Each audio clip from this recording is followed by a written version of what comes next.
Hello and welcome again to the Writer Review. This is Eric Correct Writer, and this week we're going to be taking a look back at the 1998 political drama comedy satire titled Primary Colors. Now, Primary Colors runs for 2 hours and 23 minutes long. It is directed by Mike Nichols. It is produced by Mike Nichols, Jonathan Crane, and Neil Michaelis. Michaelis, I don't know how you pronounce his name. The script was written by Elaine May. It is based off of the novel Primary Colors by Joe Klein, who originally wished to be anonymous. Okay, the score was composed by Ry Cooder, the cinematography by Michael Ballhaus, and it was edited by Arthur Schmidt. And the stars of the movie are John Travolta, Emma Thompson, Billy Bob Thornton, Adrian Lester, Maura Tierney, Paul Guilfoyle, Larry Hagman, and Kathy Bates. Okay.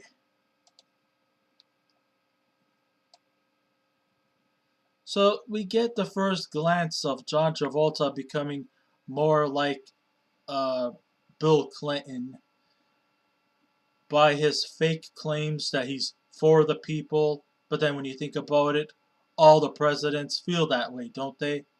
I mean, it's not just presidents, but all world leaders always say that they are for the people, all simply because they want to manipulate you into getting their votes.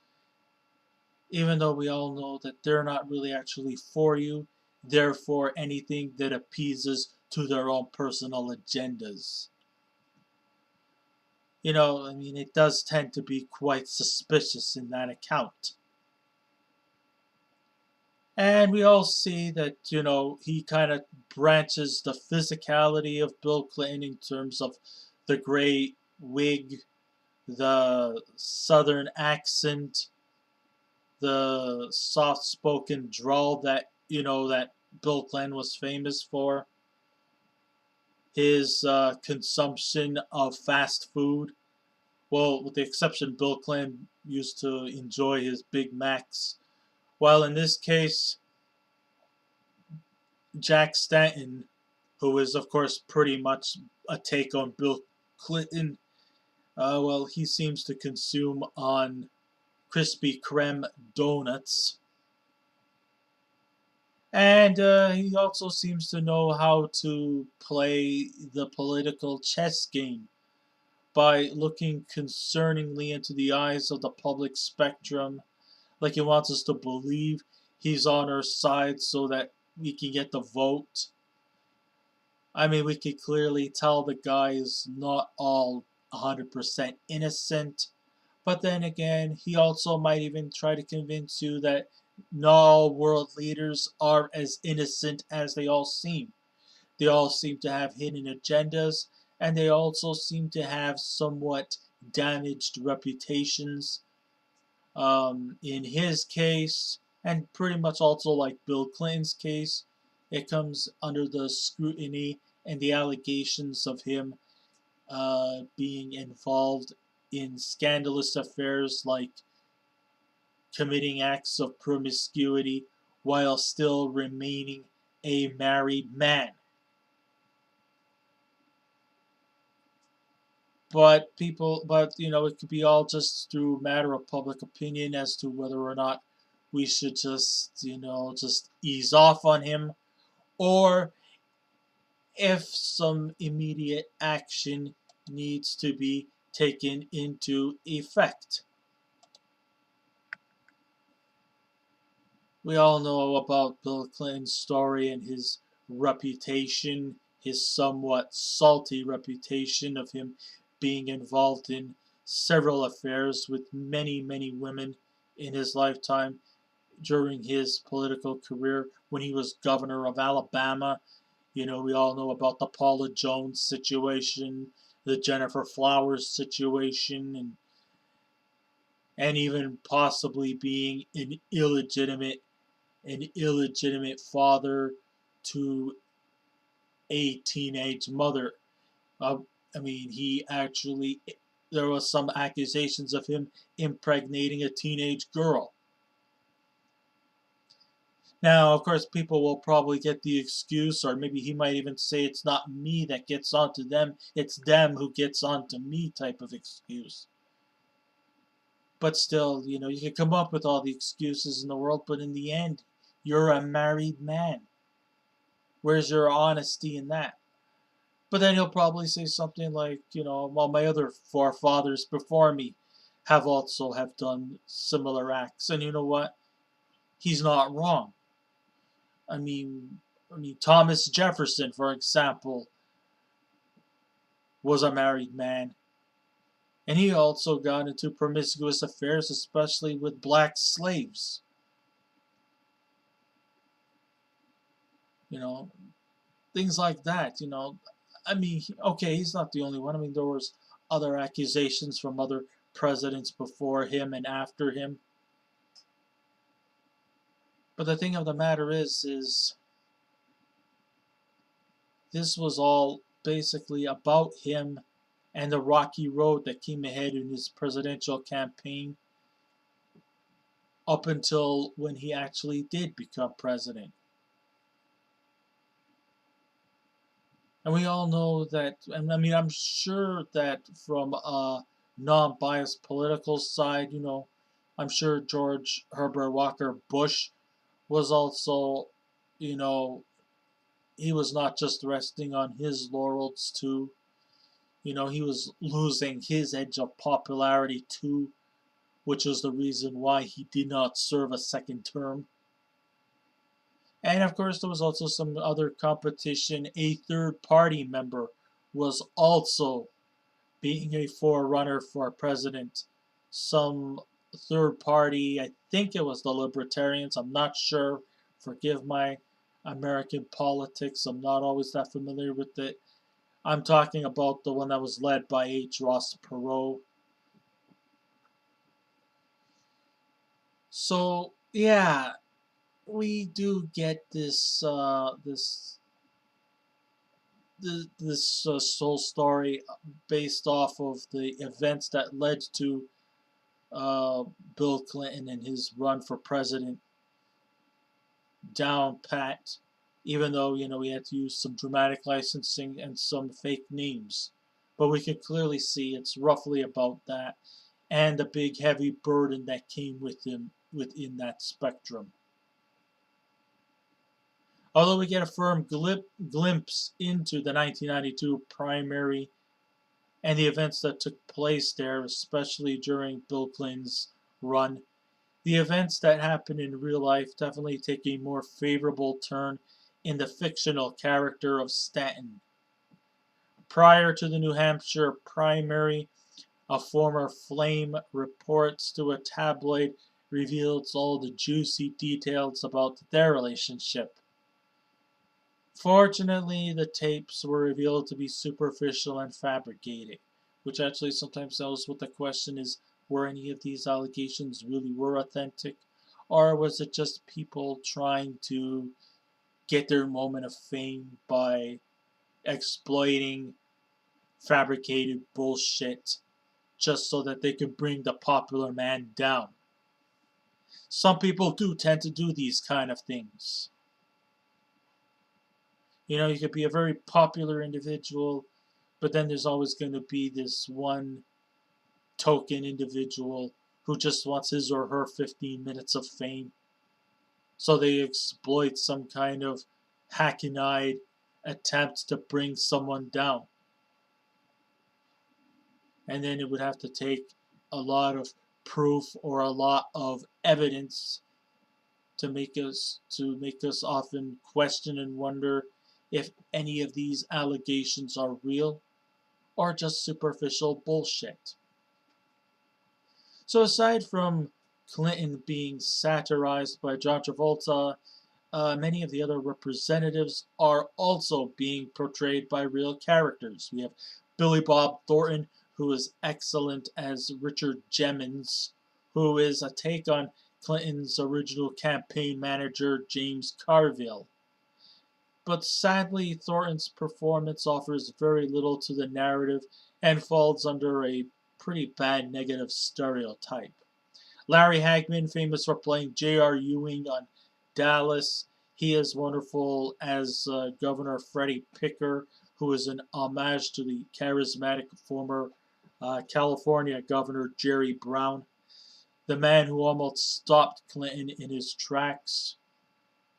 Picker's method of getting his voice across is by speaking to the people from the heart and speaking as sincerely as possible. But the movie sadly downplays that characteristic pretty badly by making us believe that Stanton is the people's president. But then again, Bill Clinton made you think that he was the people's president, that he was doing it for the people. Now, a lot of people are thinking, election day is long gone and long over. Why are you doing a YouTube video based off of something that took place months ago? Are you behind with the times? Maybe. But also to keep in mind, it is award season, and the Academy Awards are coming up next week. So I decided to pick a underrated Oscar movie, a movie that was nominated for a couple of Oscars. We had Elaine May, who was nominated for Best Script. And we also had Kathy Bates, who was nominated for Best Actress in a Supporting Role for this movie. So with Oscar season coming along, this movie really does fit the bill. Get it? Bill Clinton? Bill? Funny? Not funny? Oh, piss off. I didn't ask for your opinions anyway. Just kidding. Rounding off the cast, we had Emma Thompson. She plays the role as Susan Stanton, the wife of Jack. Being that she's paying an homage to Hillary Clinton, she does look the part. And being the fact that Emma Thompson is a British actress, she does actually a fine job of concealing her British accent by putting on a little more Americanized, not necessarily Southern, because Hillary Clinton was not actually from the South. She was actually born in upstate New York. But, she does a fairly good job of keeping her accent hidden. A lot of these British or Australian performers do kind of a formidable job of trying to hide their accents, and they seem to be just so naturally organic. Anyways, yeah, she's definitely playing an homage to Clinton. But however, though, her version of Clinton is a little contrary to the real Hillary Clinton. Hillary Clinton seems to come across the press as being bubbly, somewhat light and laid back in her demeanor, whereas Emma Thompson kind of plays the Hillary Clinton-esque role, more like a hard-driven partner in charge to this presidential race, and she almost makes you feel like she would be more interested in running the country herself. I mean, yeah, I know that in later years she became senator of New York, and she also tried to run for president on a couple of occasions, namely in 2008, and she tried again in 2016. She tried to she almost succeed, but she didn't quite. But here you get to actually see. But actually, I'm quite impressed that Emma Thompson actually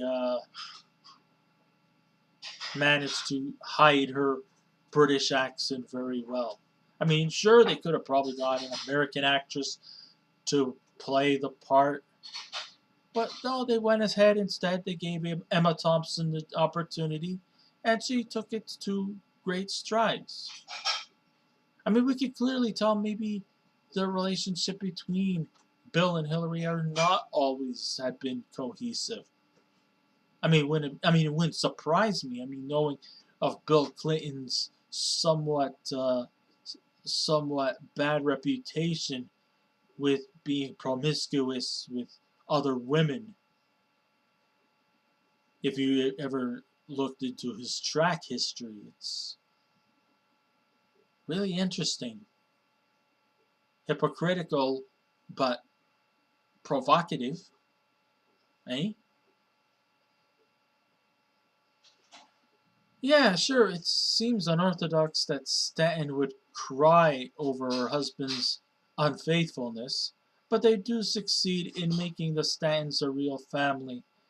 And even though he's not an honest individual, he's kind of a scoundrel for for being dishonest with the people who truly love him. And one can argue saying that I never went on to them, they went on to me excuse. But it also makes you naive and lacking of willpower. Just say, as much as I like you, I'm a married man. I have rules, I have scruples, I have a reputation. But it's like the guy doesn't really give a damn about his reputation.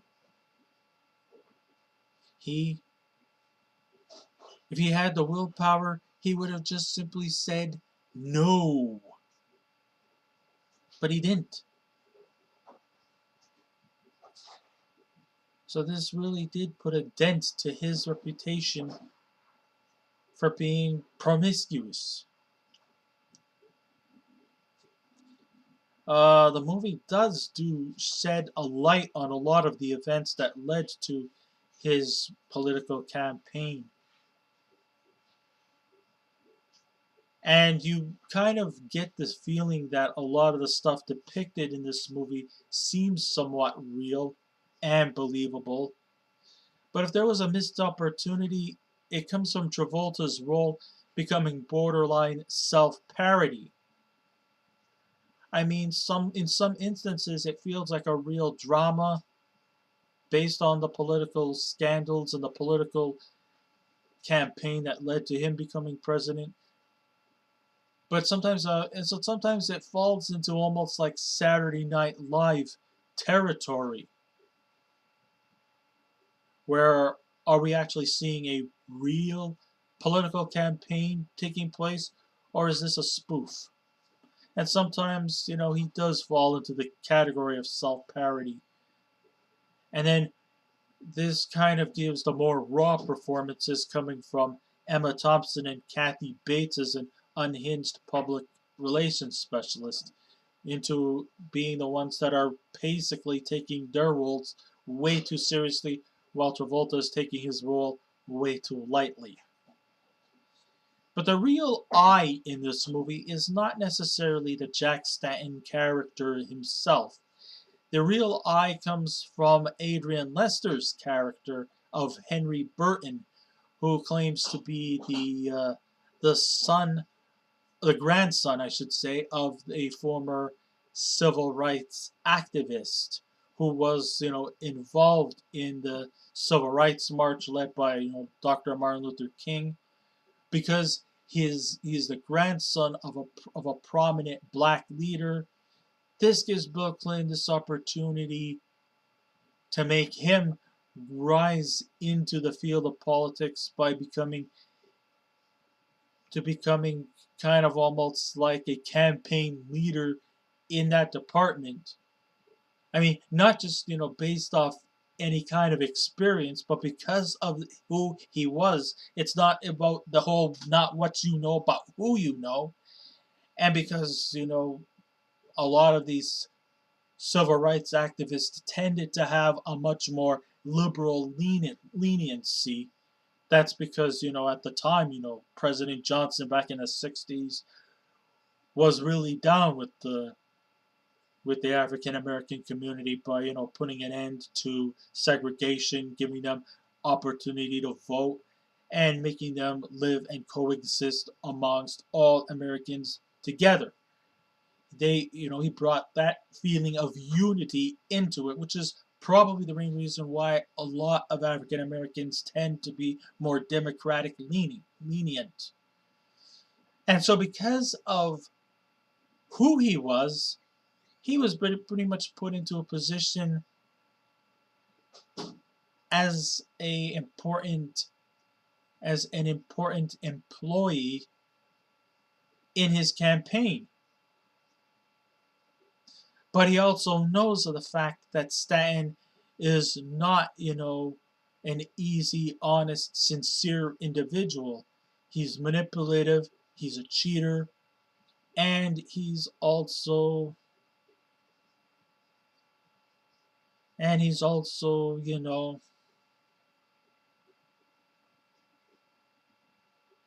maybe not exactly a person who you probably want to have as your leader because of his reputation.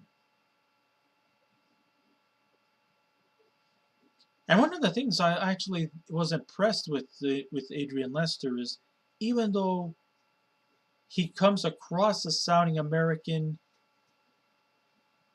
he's actually born in Britain. Here's another example of another British actor hiding his British accent to sound American, and he does so convincingly. It's kind of a shame that Lester didn't do very many projects after this movie. He did a few low-key stuff in his life. Maybe that's where he wanted to go, but I thought this kid was going to go places, but he didn't, unfortunately. So would I recommend this movie? I would say it is a good story. It does have interesting characters, but it does definitely take a lot of liberty outside the book.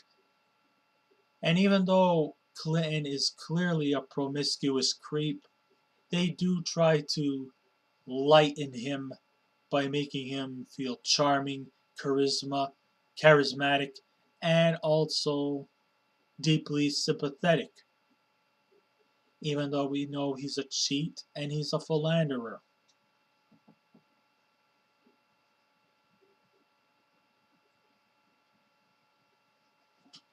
But at least they're honest about showing his faults, so that's kind of non-judgmental on the part of this movie. I'm not sure if the director had a conservative point of view towards him, or maybe the guy was a liberal but was also very moderate in his analogy of how he wanted his lead character to go. A likable individual but very flawed. And I guess flawed individuals do make for interesting stories. So if I was to give this movie a scale out of 10, I would give Primary Colors a 6 out of 10. So I guess this ends my writer review. Thank you all for listening in. If you wish to subscribe to my YouTube channel, please feel free to do so. If you wish to leave a comment, go right ahead. But just remember the 3 simple rules. Be kind, be courteous, and please refrain from any rude comments. And I will be back again with another movie review. So until next time, this is Eric Writer saying, keep watching those movies, and I'll see you around. Goodbye.